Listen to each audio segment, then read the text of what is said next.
Good morning, everyone, and welcome to St. Luke's Forum.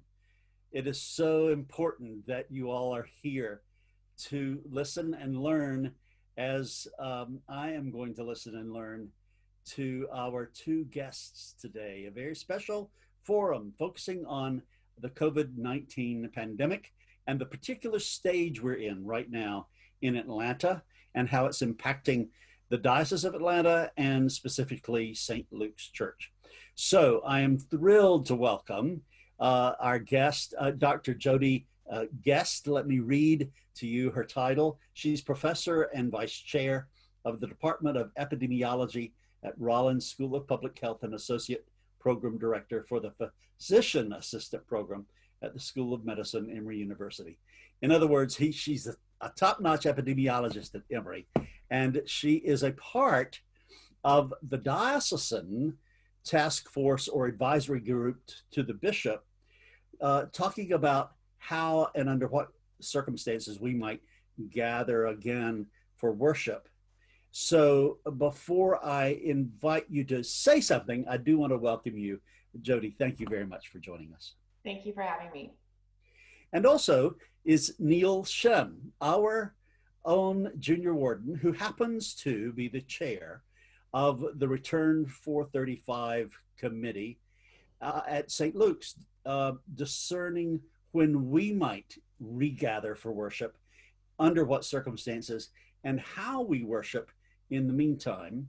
So welcome, Neil. Thanks for joining me. Good to be with you, Jodie and Ed. Thanks. And the way we're going to do it is Neil and I are kind of going to be co-interviewers of Jodie. By the way, she's on the vestry at St. Martin's. Is that correct, Jodie? Yeah, yes. So we're talking with a sister Episcopalian here, but we'll try to keep our language accessible and not get into too much Episcopalianese.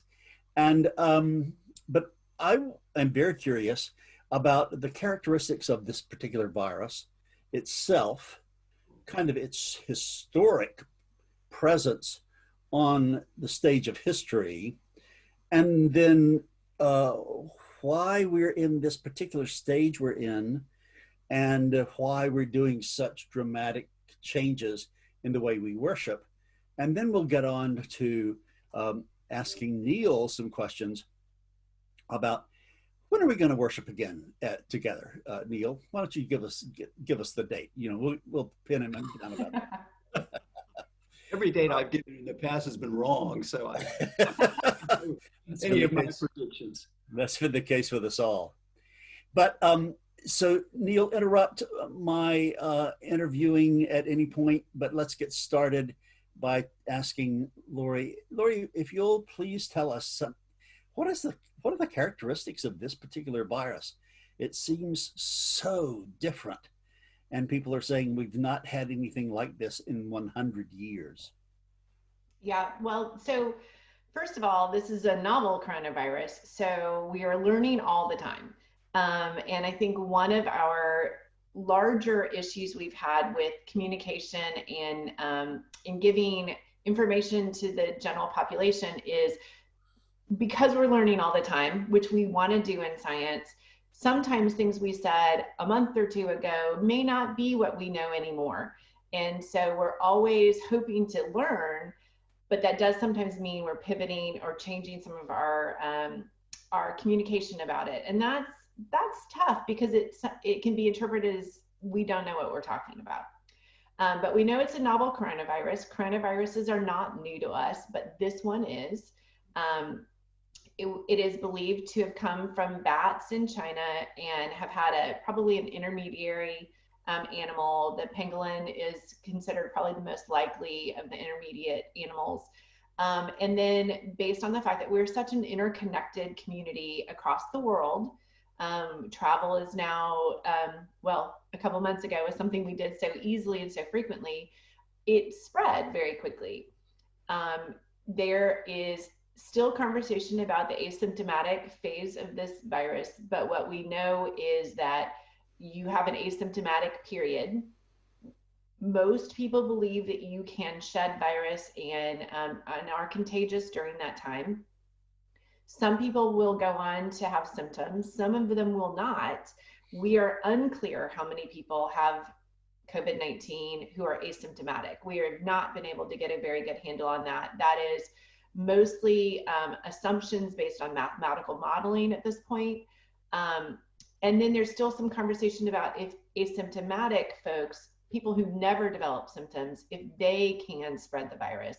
And it makes sense that they probably can, but we're not sure. There's also, we're putting people into buckets of symptomatic, asymptomatic, and there's probably a fairly large amount of personal variation in how much virus people are carrying and how much they're shedding it, and that how much that makes them contagious.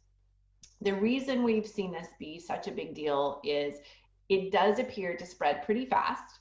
It does appear to be fairly contagious. And it also has a death rate that we should be very concerned about. And there's a lot of conversation of it doesn't have a death rate that's different than the flu. This isn't any different than the flu. Why does this feel different? Some of that is those numbers are not accurate. The comparisons are not appropriate comparisons. Some of it is we have all had exposure to the flu. So we all have some ability to combat it. Plus we have a vaccination for the flu every single year. So that makes these things very different. And what we do know is that there have been a tremendous amount of lives lost from this. And at this point in time in the United States, that is speeding up, that is not slowing down. And so it makes it a really formidable opponent for us, and it makes prevention and prevention messages really important. And in public health and in epidemiology, we're usually pretty quiet for the general population. Most people don't know what we do. Until recently, most people couldn't have told you what an epidemiologist was, or if they knew one. And we spend a lot of time making sure things don't happen. Well, people don't talk a lot about things that don't happen. And so, to some extent, this has catapulted all of our work out into the general population. But the population, the general public, is not used to us coming forward with really strong statements and saying, everyone needs to stay home. That's never happened in any of our lifetimes. We've never in this country made a big statement about wearing masks. We also in this country have never talked about washing our hands so much. There's some things that are really different about this, but those preventions vary in how hard they are. Some of them are pretty easy. Some of them are harder. Staying home is hard. Changing our entire lifestyle is really hard. But we wouldn't be suggesting these things if we didn't think they would work. Yep, thank you.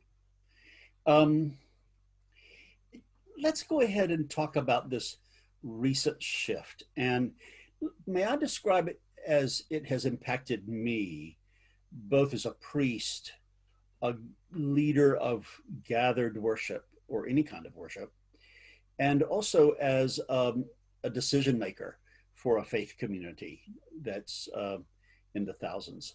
And so immediately, I mean, you know the history, but just for the sake of the history of in this forum, before Palm Sunday, it was get out of church, go home, start doing things like having, even if you have a 3-hour service on Good Friday, have it from home. And my wife and I turned our dining room in our home, our retirement home in Birmingham, Alabama, where we happened to be headquartered, into an Easter center, and later found out that 1,200 people had worshiped into our dining room on Easter. I mean, it was just all of that. And then we came back, and then we've had 6 singers, and then down to 4 singers, and then down to 1 singer.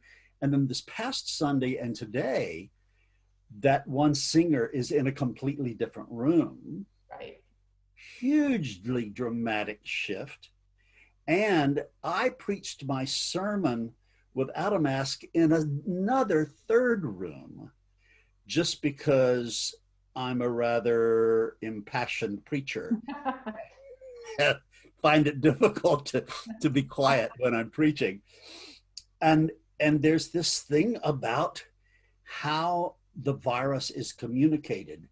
and how long that stuff stays in the air. And that's as far as my scientific vocabulary will take me. So if Right. you'll unpack that in Sure. terms of kind of giving your scientific perspective on the history that I've just given. Right. So, there were very quick decisions made about everyone should move back home. Large gatherings were going to be easy places for this virus to spread. We know from other communicable diseases that we deal with all the time, pneumonia and HIV and STDs and all sorts of other things that are part of our normal vocabulary as epidemiologists or infectious disease epidemiologists. That some of these things are super easily spread, some of them are not as easily spread. It appeared very quickly that this is a very easily spread virus, and it needs people to spread it. And so the more people there are together, the higher the probability there is that there's someone there that might have it. And then if they're in close connection to all these other folks, they have the ability to spread it to a whole bunch of people at one time. So that's kind of the idea of everyone needs to be separated. Certainly the goal would have been to stay separated for as long as possible to get the virus out of a community.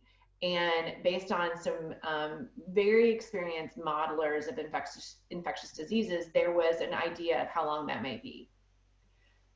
That mathematical modeling kind of ran into a wall that we're going to call politics. And people who were very concerned about economics and shutting down an economy and what that feels like, because that feels super uncomfortable and we're not used to that. So you had public health saying you need to do this, and you had economists saying you need to do this, and you had politicians in the middle making decisions about when we should reopen. And so I think most public health officials would say the state we're in reopened earlier than we would have wished. And but like connecting this to the way that the diocese worked, the Atlanta diocese, Episcopal diocese, we studied the numbers and we said we were going to be very true to the numbers and how they are moving in the state.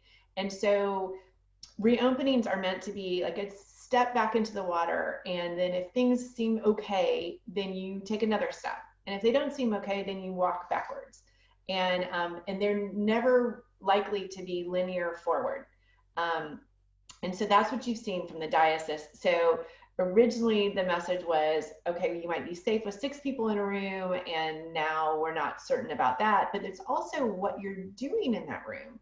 And so you said you're an impassioned preacher.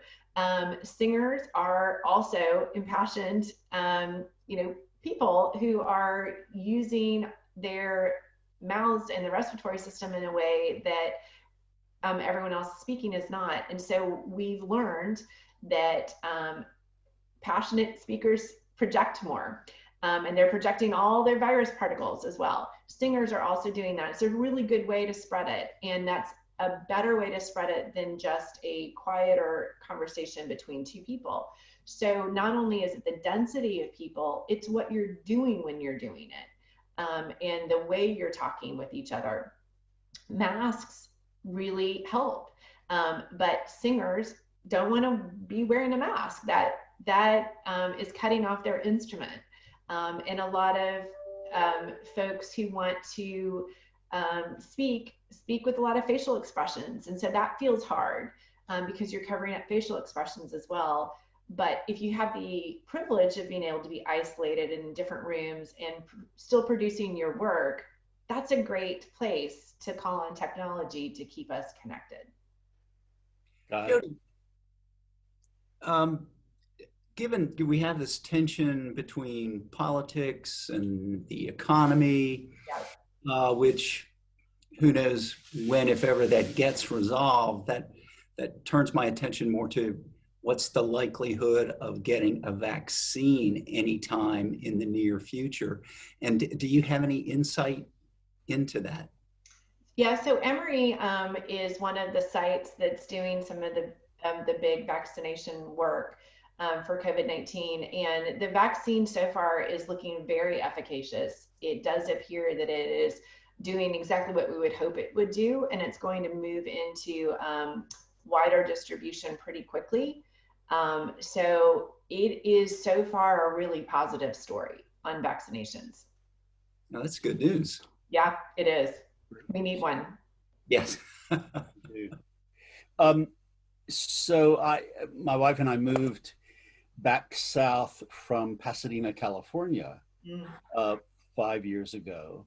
And yesterday, the big shocker, one of the big shockers, there were many yesterday, unfortunately, was that the Rose Parade has been canceled for January 1, which all of a sudden, I had been hearing, Ed, think about returning in January, or don't get too expected about returning to worship too far ahead of January. And then here we had that reinforcement coming across the continent saying it's going to be that. Do you live, Jodie, with any kind of time schedule, or has this humbled you too much to say that? It has for sure humbled me too much. I am not able to predict what's going to happen. I think that we could bet on a few things. I think we are going to see that when the flu season hits in Georgia, that we're going to have more immunocompromised folks, and then this virus may capitalize on that. So when people talked about seasonality of coronavirus in hopes that it would be seasonal like the flu, that has not been the case. But I do think that we may see a change and an uptick even if we've gotten under control in Georgia and we get it under control between now and when flu season starts, there is the probability of an uptick then, because we will see immunocompromised folks from the flu traveling around like it normally would in Atlanta and in Georgia. So I do think that we can expect that it will pick back up again. I hope that that is wrong. I do think that we will see a vaccination coming in sometime around, the flu season as well. Dr. Fauci originally said he hoped it would be by the end of 2020. I'll let him do the predictions on that. Now I think that I've heard also March 2021, all of that's still in the Atlanta typical flu season zone. And that would be really a fantastic time for us to see this vaccination come out and be widely available.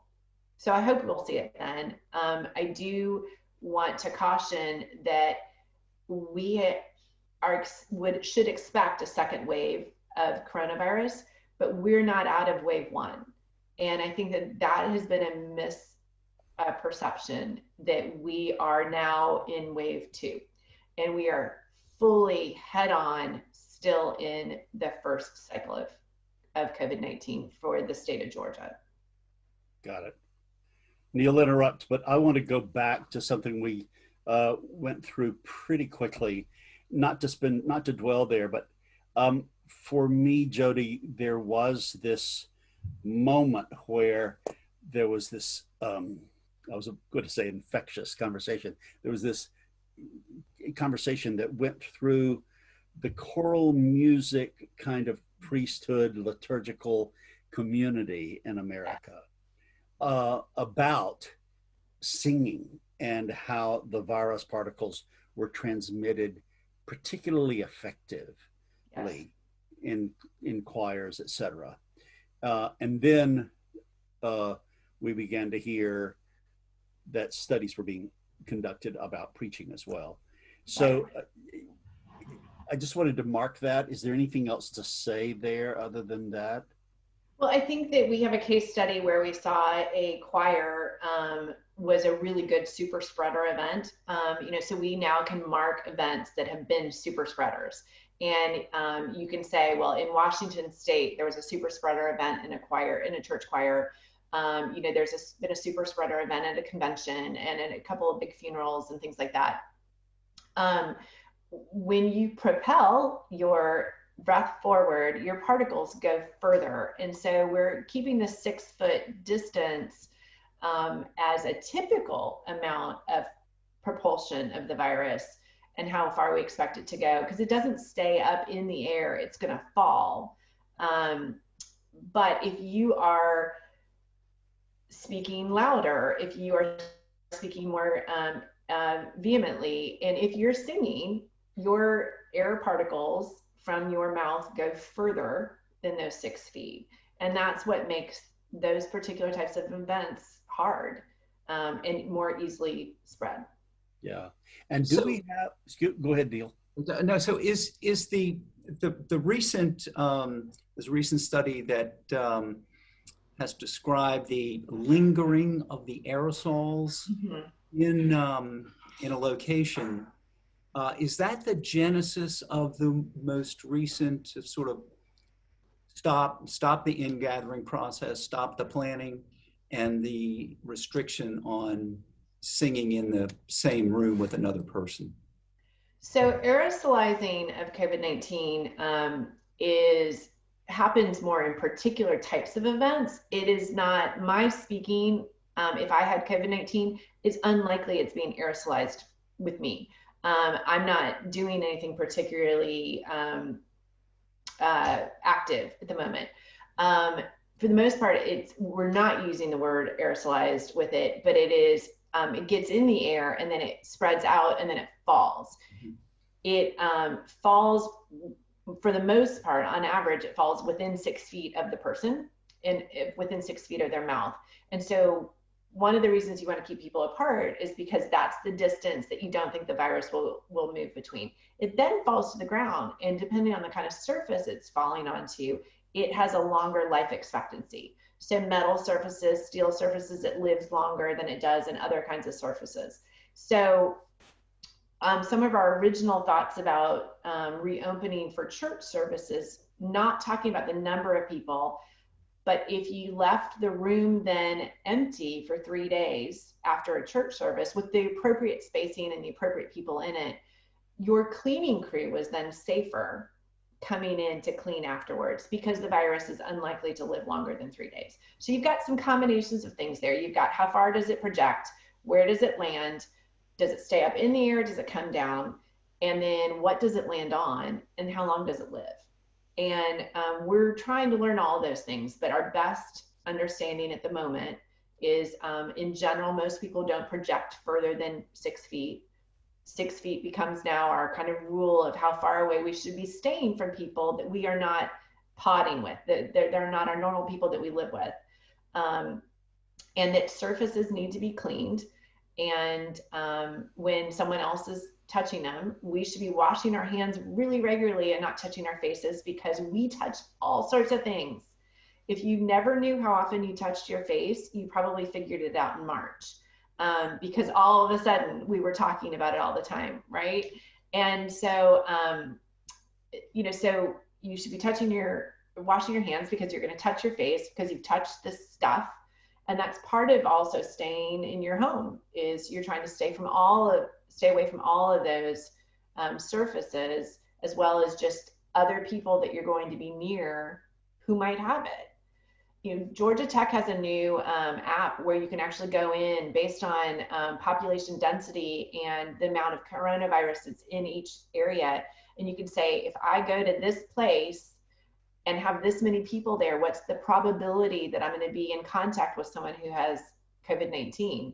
And in Georgia, for 10 people, an event with 10 people, it varies between 4% to 36%. Wow. But the minute you hit 100 people, it's ranging from 93 to 98%. Wow. So 100 people is too many people. Right. So you can look across the country and you can see those differences based on where the epidemic is in each of those parts of the country. So let's talk about the added factor of what happened in Georgia, along with some other states. Most recently, I don't know if you call it a surge or an uptick or whatever. We, as a diocesan ecosystem, yes, we're taking a look at perhaps coming back under certain restrictions. I think it's fair to say, and Neil will speak for his committee, that we were not going to be interested in doing that. We were not attracted to doing that at St. Luke's, but some were. For reasonable people were attracted to that. And then the bishop said, no, because of what's going on in Georgia, we've got to rewind this thing. That's right. Okay, so that's correct. That is correct, yeah. When we were putting the reopening, the methods to reopen together, we were looking at the data that was available to us then. In the time that it took to craft that document and to make sure everyone was really comfortable with it and it was moving forward. And it was a very tiny reopening. Let's be clear. It was that little teeny tiny toe into the water to see how we did. By the time it was shortly after it was shared, the numbers that had been plateaued were no longer plateaued. And they were rising, and they were rising pretty exponentially. And so we met again and just said, look, we committed to following the numbers and letting them dictate. As much as we might yearn to be together, we do not want to be responsible for our congregants contracting COVID-19 and having any level of side effects from that. And so for the safety of the community that we were responsible for considering, we needed to walk that back. We knew at the time that we wrote it that it was going to be maybe a step forward, one or two steps back, a couple steps forward, and it was unlikely to just be let's step forward through all of these processes. It happened faster than we anticipated. Largely, if you were to look at the data, it's what we're living now is Memorial Day weekend. Coming up, we're going to be living through what happened for 4th of July. So, you can go back to those dates and say, this is when the numbers started picking up again. 12%, the previous 16 days in Georgia has seen more than 1/3 of the cases of COVID-19. So what we thought was bad in April is nothing compared to what we're seeing now. Got it. Yeah. Well, Jodie, for what it's worth, I thought the diocesan standards were actually helpful and clear as to the limited first option for regathering. And I know when our group looked at it and actually sort of diagrammed it out, how we would have people coming in, how we'd space them. Right. We decided it probably wasn't something we'd recommend to the entire vestry to go forward with. Right. And when we wrote it, we knew that it was going to be so restrictive that there were going to be a lot of congregations that wouldn't choose to make that first step. But for those who were really yearning to do it and felt that they could do it in a safe manner, there needed to be some option available. But I wasn't surprised that most churches chose not to consider that first step forward because it was super small, very limiting. What we also know is that we've learned to celebrate our community together in new ways. And when those ways are working and they're already safer, and they're going to actually connect more people than having 10 people together at church, it's hard to not want to do that and continue forward with the really amazing novel ways that people have decided to worship together. Yeah, yeah. So since it seems that we're in that neighborhood, let's go ahead and go there. Mm-hmm. And for Neil to kind of talk about the fact that we have such a committee at St. Luke's, because this will be the first time some St. Luke's parishioners are hearing about this. We've tried to be transparent, and it's been in some printed materials. And then also we have visitors who come on these forums. And then I want to back up and do a little higher reflection, even asking the two of you, wonderful, brilliant lay people, to do a little theological reflection with me as we close it out. Okay. But right now, let's talk about, Neil, if you'll talk about the committee you chair and kind of what the journey has been so far and about the survey. Sure. Well, we knew that you had been informally consulting with some parishioners with public health experience, and that certainly the diocese had formalized their group. And so we thought, well, the diocese can make a higher level determination, but we need to have a group that's really focusing on 435 Peachtree Street, where we're located. And so, with good fortune, we reached out to, we have 2 epidemiologists, we have 2 physicians, we have actually a property manager who manages over 40 shopping centers around Metro Atlanta, and he's had extensive planning experience for getting his tenants back in their business. And of course, we have one of our clergy members who's the associate for liturgy, and our chancellor to keep us sort of in line. And then probably more importantly, we have our director of operations, our office manager, our office administration person, and our facilities manager, because those are the folks having actually looked at the limited option. There are a lot of logistics that have to be taken care of on the ground. And so while we can think and have grand thoughts, of those folks are probably going to be the ones that actually carry out or make the logistics work to have some form of opening. So we've had a chance to meet several times via Zoom. And one of the things we decided initially was that we needed to go out and survey the congregation. And so we looked at a lot of different surveys and cobbled together something that I think is going to work for us. We do a portion of the survey is just a brief check-in on the spiritual and physical health of folks, asking them, one, how are we doing with our virtual offerings? Are there other things we can do? Are there other things we should stop doing and emphasize other things? And then we sort of shift to when we're able, if there's some ability for us to offer prayer time in the nave or something for one person, 2 people, are those kind of offerings, again, when we're able, something that the congregation would be interested in? And then taking the further step of asking, what sort of precautions would you be willing to take to return? And then what would you require before you returned? And just speaking with people. Now the survey will go out early in the week of July 20th.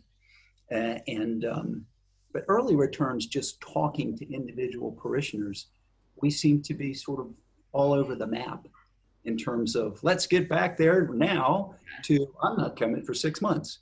Right. I'm not coming until there's a vaccine, or I'm not coming until there's an effective therapeutic. So I think I can speak for everybody in our group, is we all really want to get back. But we know that, we'd be given the charge to develop recommendations that we only do it safely, and that it's dictated by science and not anything else, frankly. And as I keep saying, we've got to focus on the 3 W's: wear a mask, wash your hands, and watch your social distancing.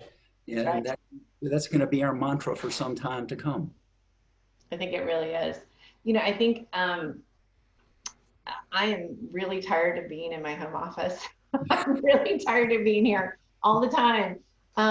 I would love to be out in public and, be interacting with my friends and my students and all sorts of communities I belong in.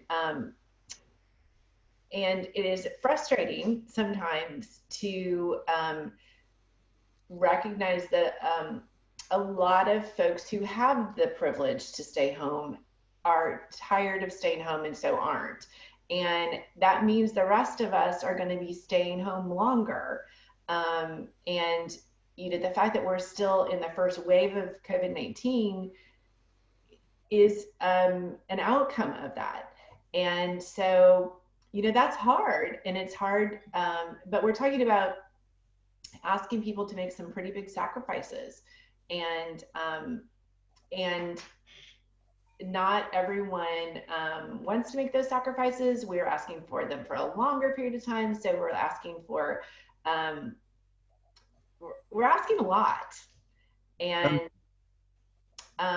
it's hard. It is hard. There's no way around it. I am right now in St. Simon's with my wife, and we were walking the beach yesterday. I have to say, I did not have my mask on. I had it in my pocket, but I was standing off in the water. No one was really near me, and it was a beautiful ocean breeze blowing. And as you walk down East Beach, you will see tent after tent after tent. Now, the tents are spread apart. The tents are probably 10 or 15 feet apart, but they're very large tents with very large families. Under each tent, there does not seem to be much social distancing going on as you walk down the beach here in St. Simon's. Yeah, I think we're going to have to learn how to do things, creatively. And it doesn't mean you can't see anyone, but it does mean you really need to be very, very careful and vigilant when you're doing it. We're seeing a huge uptick in cases in 18 to 30-year-olds in Atlanta and across the state of Georgia. And those are folks that are, some of that is because they're some of our essential workers or our first line workers who are back at work. And so that's putting them at some risk. And some of that is an age group that we've not done a very good job of getting prevention messages to, and who are particularly tired of staying put in one place because it's a very social age group. And that's just tough. I live with a 20-year-old, and he wants to be at school. He doesn't want to be at home living with us anymore. This is the time of his life when he shouldn't be doing that. So we've had some really dramatic changes happen to what we anticipate our lives should look like. To get slightly philosophical though for a moment, I think what this virus is asking us to do though is to be paying attention to how we contribute to society, and that this is what we're called to do right now, to not have it be about us individually, but to be about our connectedness to each other and our social contract with each other, that we are all in this together. And my mask protects you from me. My mask does more for you than it does for me. And that is, to me, a very outward sign of my willingness to be connected to you. And so I wish we would turn that message around and talk about how it is our engagement with humanity, and it is our social contract with each other, and it's who we should want to be. As our bishop says, our first obligation is to love our neighbor. Right. And this is that. Indeed, indeed. Well said. Yes, very well said. Neil, before we leave the survey and then begin to kind of wrap up our conversation, please do just tell us about the survey and when it's coming to us, how we can get our own ideas back and opinions, and then how we share our opinions with you. Well, the survey is coming out early on the week of July 20th. It'll be sent to parish-wide via email, and there will be a link to the survey. And again, we'll be sort of checking in on the physical, spiritual health of the parish, asking their views about what we're doing now, if there are other things that we should be doing now, and what they anticipate, what they would be willing to do, and precautions they would be willing to take when in good time we're allowed to return to the church. And there's also the final question that is sort of an essay. Is there anything else you would like to tell us? Yeah. I was wondering whether I should put that one in the survey or not. Anyone who wants to use that box to write an essay, all of those will be directed to our senior warden, Melba Hughes. Nice shot. Nice. But we'll tabulate all the results and SurveyMonkey, and then circulate those among the parish, and certainly the vestry will be paying close attention to those and how we move forward. Very good. Thank you. So, in wrapping up, I really do want to go back up several thousand feet and ask each of you to do a little reflection. Theological, cultural, whatever.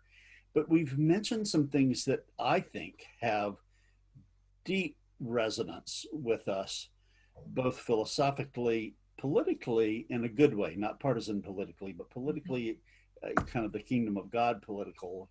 And then also, what in the world is God doing? And what should we be learning? So, Jodie, you mentioned that science ran into politics on the journey. So that's one curiosity I have. And then, I mean, you were a worshiping Episcopalian in the Eucharistic manner.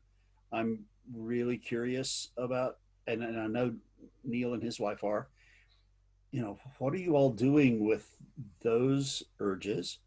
And then what are y'all thinking about God? And what are you thinking about our learning? I just read an essay, Pandemic as Portal. What are we moving into? So anything along those lines, I would love to hear. Jodie, will you go first? Sure. So I'll preface this by saying I am a little bit of a political junkie. So public health running into politics kind of marries two of the things I love, but this didn't run into each other in a positive way. Public health really should be above politics. It should not be partisan. It should be about the health of our community and our citizens and our people. And we have a long history of public health being not partisan and being able to transcend political parties. And I think we would be in a better place if that were currently the case. I have a lot of angst over how political this has become.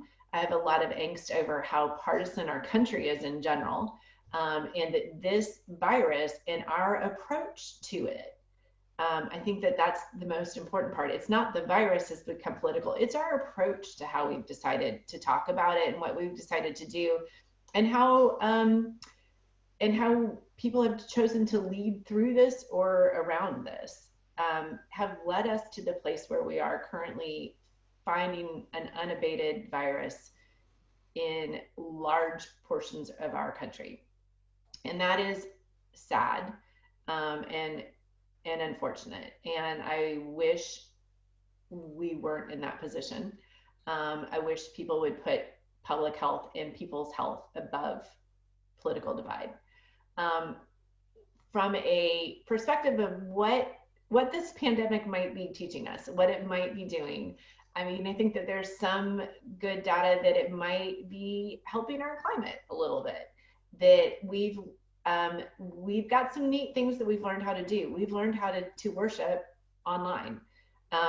And that will be a lesson that we can take forward for folks who are at home and need to stay home for whatever reason. In the future, this won't be new for us. And so this hybrid kind of ability to connect is perhaps a positive.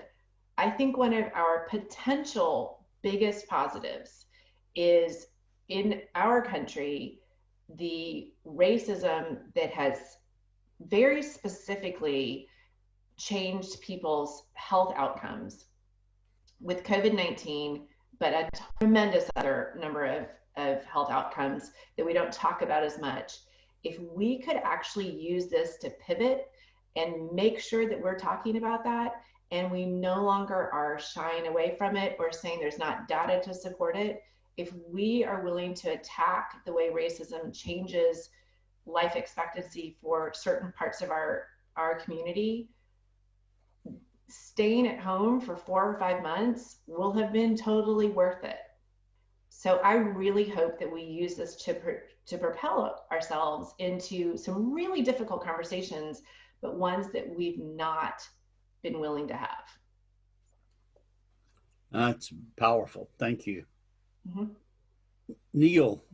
Well, on a more macro level, all the crises, the various crises that we have now piled up on top of one another, I think it provides us an opportunity for a major shift in the national will to more positively address the issues, recognize the issues, and address the issues before us.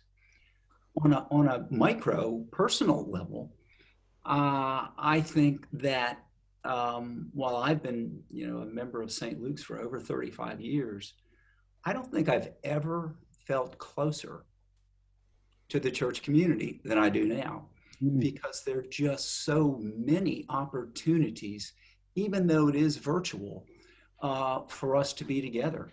And I know I certainly am taking more advantage of those. Nice. Very. Wow, you both have moved me so much. I'm deeply, deeply grateful for your time today, for your leadership. Both of you are working hard. I know about you, Jodie, and now I feel you. And I get to work with Neil a lot. And you both are giving so much. I just love the word self-offering. And you are self-offerers for the church and for the culture, and also for this new, more possibly beautiful world that we could enter. Oh my God, wouldn't it be wonderful to be able to say, like you said, I stayed home for 5 to 7 months and I made a contribution, my own little contribution, to a more beautiful world that is less separate, less polarized, less divisive, less partisan, and more interconnected. So thank you very much. Any other words you need to say to wrap it up? No, thank you so much for having me. Thank you. And the good work you're doing and listening to the data and public health officials. I appreciate that so much. Oh, let's say something else. Let's, as we re-narrate Christianity, let's have a story about Christianity that is science friendly. Yeah. And sees God working in science and sees science as a sacrament rather than as an enemy. That's another thing I want. I love that. Yeah. Let it change our evolving understanding of who God is and who Jesus is and the Spirit and the community and all that stuff. Well, everybody who's been listening, thank you very much for staying tuned. We will continue to try to have meaningful, compelling, relevant, spiritual conversations here right after church at St. Luke's Church. Thank you very much. Have a blessed week. Bye-bye.